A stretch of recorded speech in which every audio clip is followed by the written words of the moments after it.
Bonjour, morning brief du 29 3 2019. Une autre séance de baisse pour la bourse de Tunis. Bassem nous donnera plus de détails en ce qui concerne la séance d'hier. Après, je reprendrai la parole pour dire un petit mot aussi bien sur le communiqué d'ATL, Telnet, et également un mot sur la communication financière de Tunisie Valeur qui tiendra son assemblée générale ordinaire ce matin. Donc, je vous remercie et je donne la parole à Bassem. Merci, Chris. Bonjour tout le monde. En fait, le marché moins 0,67%, donc il a perdu encore du terrain, moins de 59% pour la performance mensuelle. Donc, décidément, on va terminer le mois de mars sur une nouvelle contre-performance, ça c'est clair, sauf si le Tune Index parvient à réaliser une performance de 2,6%, ce qui est quasiment impossible.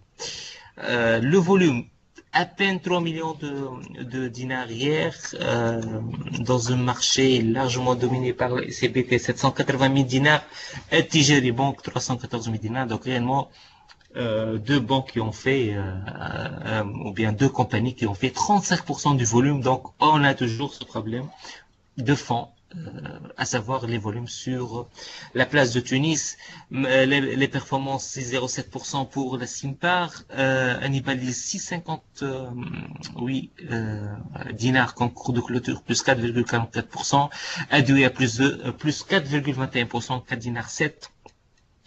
Côté baisse, la Servicom, donc la société semble rebrousser chemin après une bonne semaine. Il a perdu 4,8%, 0,79 dinars comme cours de clôture.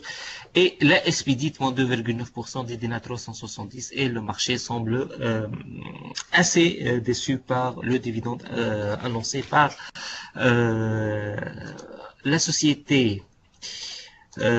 Pour ce qui est des investisseurs étrangers, hier, zéro vente SFBT contre 1700 titres achetés. Donc c'est déjà une première depuis quelques temps, bien que le volume acheté reste très faible, moins de 40 000 dinars. Et il y a 7600 titres Artes qui ont été achetés. Donc il n'y a pas eu vraiment beaucoup d'interventions de la part des étrangers. C'est ce qu'on a pour ce matin. On va commenter en détail les performances du mois de mars lors du morning du lundi. Et la parole est de nouveau à Chris. Merci Bassem. Alors l'ATL annonce un bénéfice de 9 millions de dinars qui est supérieur à nos attentes. C'est vrai, il est en baisse, mais c'était attendu que le résultat baisse en 2018 dans un contexte de marge, d'effondrement des marges, mais c'est un résultat qui est appréciable, hein. Et le dividende de 200 minimes est pareil, est un dividende qui est supérieur aux attentes. On verra en détail les détails en détail, disons, les résultats, la qualité de bénéfice et la solidité bilancielle d'ATL, mais ATL avec SIL ont pour le moment surpris, contrairement aux autres loueurs où on ne devrait pas s'attendre à de bonnes surprises.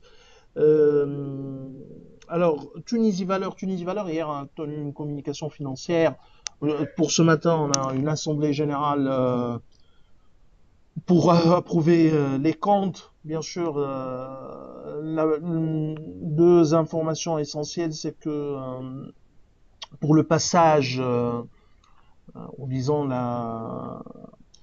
sa transformation en une banque d'affaires se fera dans un délai d'une année, d'ici début 2020, se fera pour ce qui est du capital, moyennant une augmentation de capital par attribution d'actions gratuites, ce qui a été également annoncé lors du premier communiqué annonçant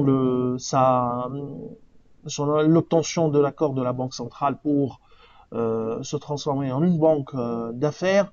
La deuxième nouvelle, c'est que 2019 s'annonce, disons, normal comme exercice. Nous, on est plutôt négatif sur les réalisations de 2019 puisque on s'attend à une baisse de l'actif sous gestion, notamment en obligataire, dans un contexte de hausse des taux et donc d'une fuite de l'épargne vers les produits des OPCVM, vers les produits bancaires, court terme et monétaires donc, euh, et également pour ce qui est de volume de transactions, même si on s'attend sur le marché secondaire une baisse, même si il faudra disons on prévoit des levées de fonds importantes sur le marché primaire qui pourraient bien sûr atténuer le manque de revenus attendu sur le marché secondaire. Mais pour la gestion d'actifs, on est plutôt négatif ou prudent sur les réalisations de 2019.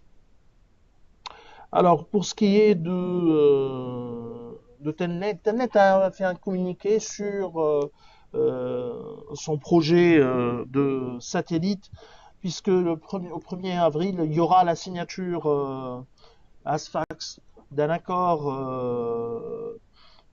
avec un accord ou de contrat de lancement de Challenge One. Challenge One, c'est un satellite qui sera lancé par la fusée russe Soyuz 2. Je ne connais pas le russe, mais je crois on dit Soyuz 2 dans son communiqué.